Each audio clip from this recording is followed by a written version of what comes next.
Hello there guys, I hope that you're safe and I hope that you're well. In this video I would like us to just acknowledge how hard it can be, either at school or at home, more so at home, when there is so much work for you to do and it is just so hard for you to focus. How frustrating it can be, how hard it can be, how off-putting it can be. And I'd like us to explore, if you are that type of person, maybe 2 reasons that might be causing you to do it, and then just to try and help you to kind of have some ideas of maybe how you can better help yourself moving forward. So what we really need to do is we need to build on your executive function skills. Now, these are skills that are there to help you in a sense of where you can dig in, where you can plan.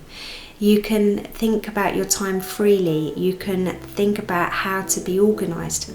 These are basic skills that for some of us are instant. For some of us it's a lot harder. Now, when it comes to working on those particular skills, and maybe I can do a video about that itself because that's a completely different topic. But what we've got to do is we've got to bear in mind that actually it's about prioritising ourselves and putting what needs to be done.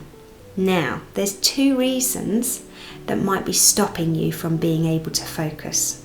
Reason number 1, maybe is that you don't know what to focus on.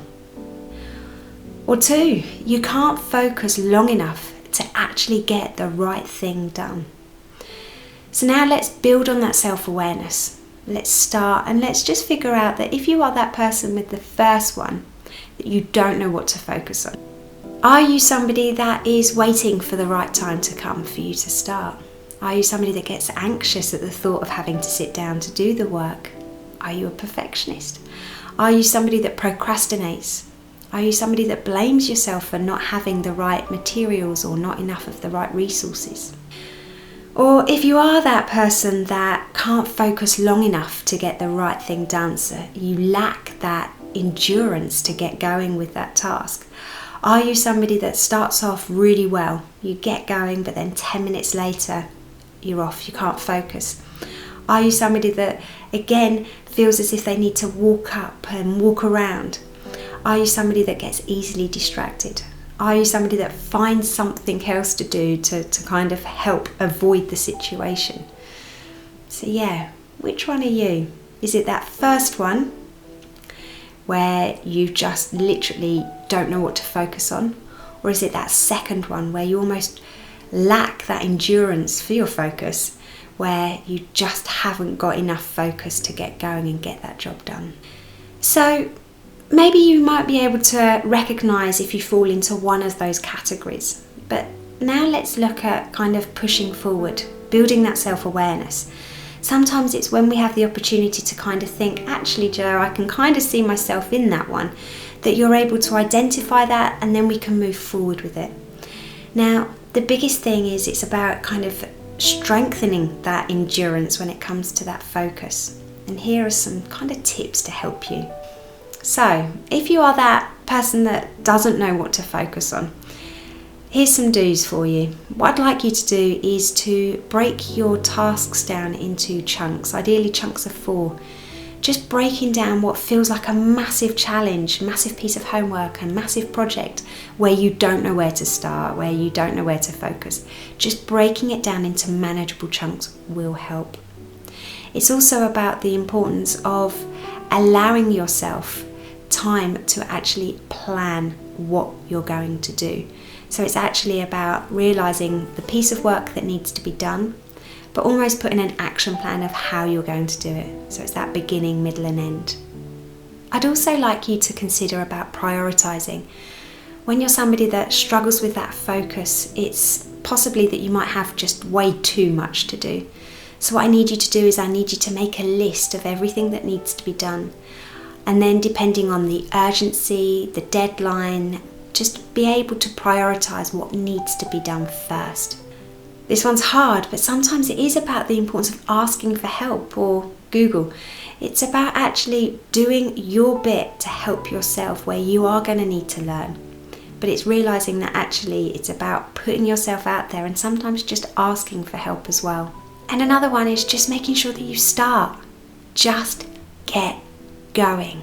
What I'd like you to do is to consider making sure that when you do sit down to do your piece of work, that you make sure that you minimise all your distractions. So if that means leaving your phone in a different room, do it.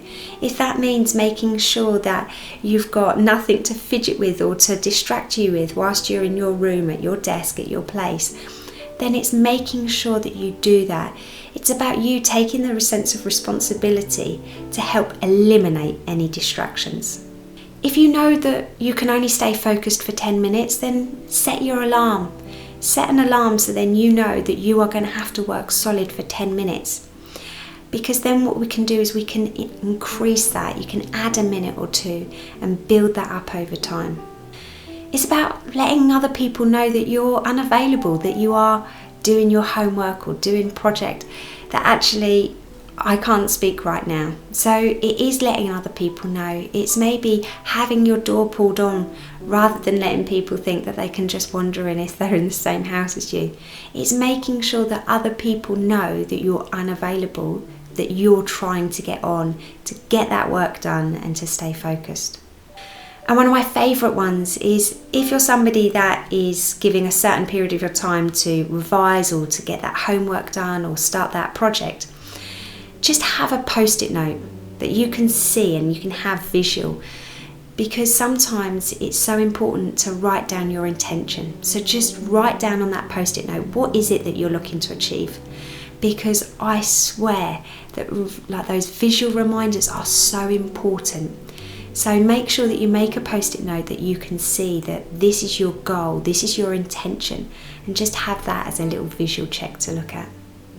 So there's some pointers for you. I do also want you to consider the importance of that growth mindset. I'll put a video around about now, which I did previously, about having a growth mindset. Having that thought, having that mindset of I'm going to achieve this, I'm going to do this, and that positive thinking can really help you when you're in that moment of not knowing what to do and when to start, where to start. But obviously focus is something that's really, really hard, and let's just kind of highlight that somebody with ADHD, for example, it's not just as simple as following these steps, but it is just trying to see what works for you. Remember that getting it started, getting it done is the most important thing, rather than searching for that perfectionism of getting it absolutely perfect. It's just about getting it done. And never forget that feeling. Imagine that feeling of how good it will feel once you've got it done, or how good will it feel when I've submitted that piece of work. Because again, it's just about that motivation to keep you going. So yeah, there's some points for you. You look after yourselves, stay awesome, and I'll see you next week. Take care, everybody. Bye.